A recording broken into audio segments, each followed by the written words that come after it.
Hello दोस्तों, कैसे हैं आप सब लोग। उम्मीद करता हूं काफी अच्छे होंगे।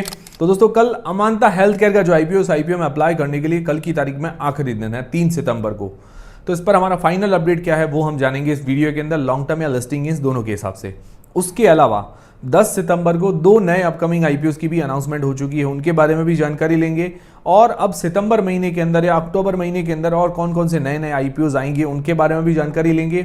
और कल 2 आईपीओस की लिस्टिंग है, विक्रांत इंजीनियरिंग का आईपीओ, एनलॉन हेल्थ केयर का आईपीओ, जिसकी लिस्टिंग दी स्ट्रैटेजी पर मैं वीडियो डाल चुका हूं।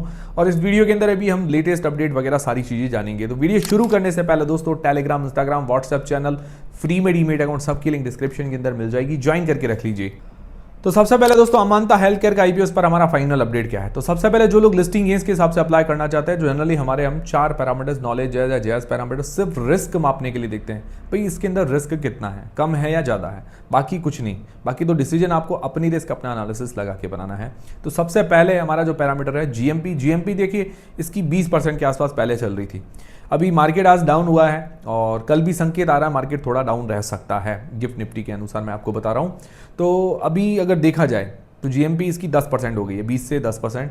तो मैं जीएमपी के मामले में इसको अभी आधा पॉइंट देना चाहूँगा। मैंने आपको कहा भी था शुरुआत के अंदर भी जीएमपी ऊपर नीचे होगी, थोड़ा बहुत हो सकता है कि कल मार्केट और डाउन जाए तो थोड़ा और जीएमपी 5% के आसपास देखने को मिले। जैसे विक्रांत इंजीनियरिंग के अंदर हुआ था, 20% पहले चल रही थी, फिर 14-15% आई, फिर 5% के आसपास आ गई। तो हो सकता है 4-5% भी आए।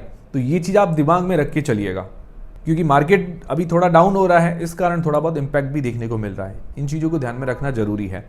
फिर बात करें सब्सक्रिप्शन की, सब्सक्रिप्शन टोटल 19.62 गुना के आसपास मिला है। तो टोटल अभी पैसे देखे तो 1730 करोड़ रुपए के आसपास टोटल लग चुके हैं। अच्छा सब्सक्रिप्शन है, छोटा इश्यू साइज है, इस हिसाब से बढ़िया सब्सक्रिप्शन कह सकते हैं। क्यूआईबी पोर्शन अंडर सब्सक्राइब है, बाकी एनआईआई पोर्शन, रिटेल पोर्शन बढ़िया सब्सक्राइब हुए हैं। एनआईआई पोर्शन 36 गुना के आसपास, रिटेल पोर्शन 23 गुना के आसपास सब्सक्राइब हुआ है। तो मैं सब्सक्रिप्शन के मामले में पूरा 1 पॉइंट इसको देना चाहूंगा। फिर बात करें एंकर लिस्ट की, एंकर लिस्ट में मतलब छोटा इशू साइज है और छोटी एंकर लिस्ट है, बट एक आध बड़ा नाम शामिल है, तो फिर भी मैं इसको आधा पॉइंट देना चाहूँगा, छोटे इशू साइज के कारण भी अच्छी एंकर लिस्ट है। वैल्यूएशंस की बात करें तो वैल्यूएशंस पी वाइज तो महंगी नजर आ रही है, बट प्राइस बैंड वगैरह अट्रैक्टिव है, ज़्यादा कोई इसके पीयर कंपटीटर नहीं है, इस हिसाब से आधा पॉइंट मैं इसमें भी देना चाहूँगा।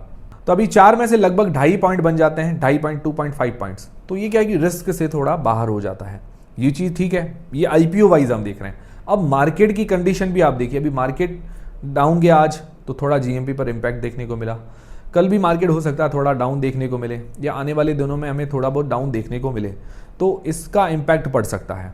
तो आप इसका भी आधा पॉइंट काट सकते हैं। देखिए जो करंट सिचुएशन है वो ही हमें देखनी पड़ेगी, तो उसका आधा पॉइंट काटेंगे तो न्यूट्रल जैसी भी रेटिंग दे सकते हैं।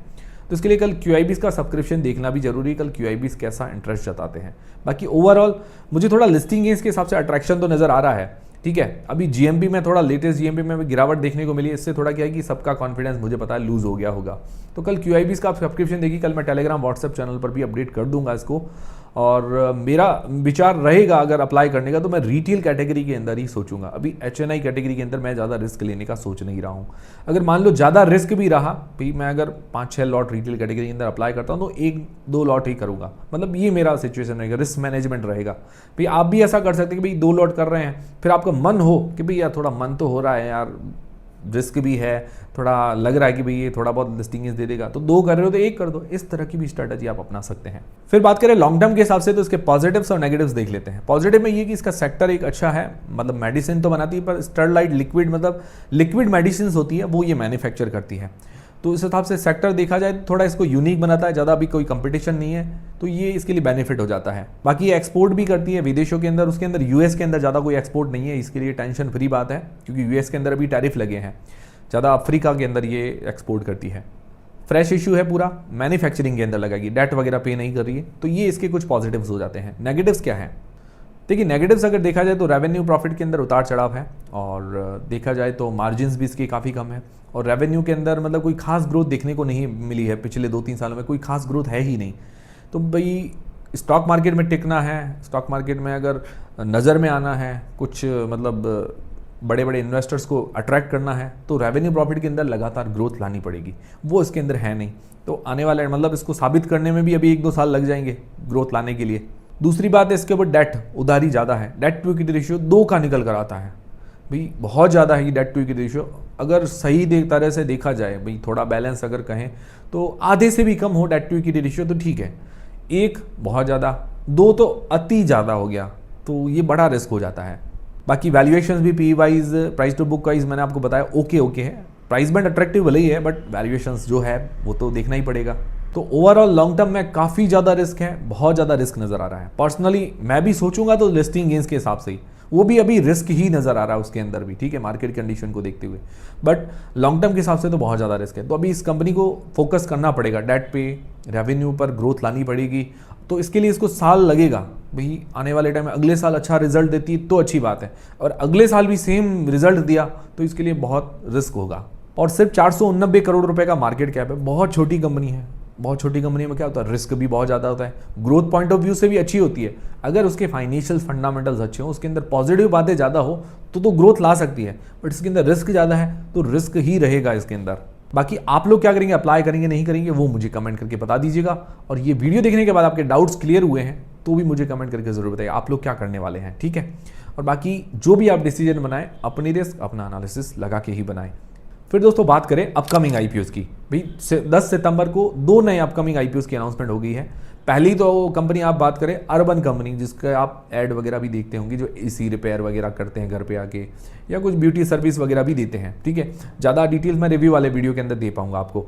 तो ये 10 से लेकर 12 सितंबर के बीच में ओपन रहने वाला है आईपीओ, और प्राइस बैंड मार्केट लॉट अभी तक नहीं आया। फेस वैल्यू ₹1 पर ये आने वाला है। इसका टोटल इश्यू साइज है 1900 करोड़ रुपए का, मतलब बड़ा इश्यू साइज है। अभी रिसेंटली आईपीओ देखे तो छोटे छोटे आईपीओ आए थे, उस हिसाब से एक बड़ा इश्यू साइज कह सकते हैं।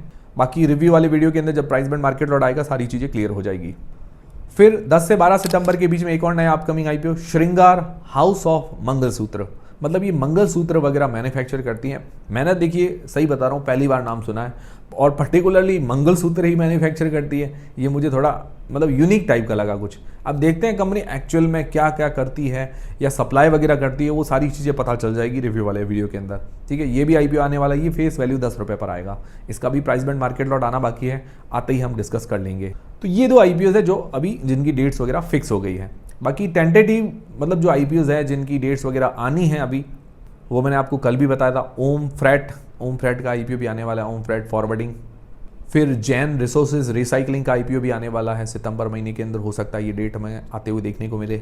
फिर एक और आईपीओ वीएमटी टीएमटी आईपीओ भी हमें जल्दी ओपन होते हुए देखने को मिल सकता है। और फिर एक मोस्ट अवेटेड आईपीओ में से एक जिसकी डेडलाइन है 30 सितंबर तक लिस्ट करवाने की, टाटा कैपिटल का आईपीओ, वो तो हमें जल्दी ही देखने को मिल सकता है। उसकी डेट्स वगैरह जल्दी ही आ सकती है, अब देखते हैं कब आती है। बाकी बहुत सारे ऐसे आईपीओ है जिनको मंजूरी तो मिल चुकी है, बट वो आईपीओ लाने में थोड़ी देरी कर रहे हैं। जैसे ही कोई अपडेट आता है, कोई भी डेट्स वगैरह फिक्स होती है, मैं आपको अपडेट कर दूंगा। तो टेंशन करने की बिल्कुल ज़रूरत नहीं है, हमारे चैनल पर आपको अपडेट मिलते रहेंगे। बाकी टेलीग्राम व्हाट्सएप चैनल को जरूर ज्वाइन कीजिए, ताकि क्या है कि कोई भी अपडेट आपकी मिस ना हो, तो उनकी लिंक आपको डिस्क्रिप्शन के अंदर मिल जाएगी। मिलते हैं बाकी अगले वीडियो के अंदर। और बाकी अभी विक्रांत इंजीनियरिंग का आईपीओ और जो एनलॉन का आईपीओ, उनकी लेटेस्ट अपडेट भी मैं आपको बता देता हूँ। तो विक्रांत इंजीनियरिंग का आईपीओ जिसकी जीएमपी लगभग 4% के आसपास मान के चले, ₹3 पर शेयर के आसपास चल रही है, तो कम ही है डिमांड। उम्मीद है पॉजिटिव लिस्टिंग हो जाए, नेगेटिव लिस्टिंग ना हो। अभी तक तो पॉजिटिव लिस्टिंग की उम्मीद है, बट रात को क्या पता कि और जीएमपी डाउन हो जाए, ग्रे मार्केट में डिमांड घट जाए। बाकी एनलॉन हेल्थ केयर का आईपीओ, उसकी जीएमपी थोड़ी डाउन हो गई, जो 4-5% थी अभी 1% पर आ गई है। सिर्फ ₹1 पर शेयर के आसपास जीएमपी बता रही है, तो इसकी हो सकता है नेगेटिव लिस्टिंग हो जाए। बाकी कल मार्केट पर डिपेंड करेगी सारी चीज़ें, ठीक है। सारी चीज़ें क्लियर है, तो मिलते हैं अब अगले वीडियो के अंदर।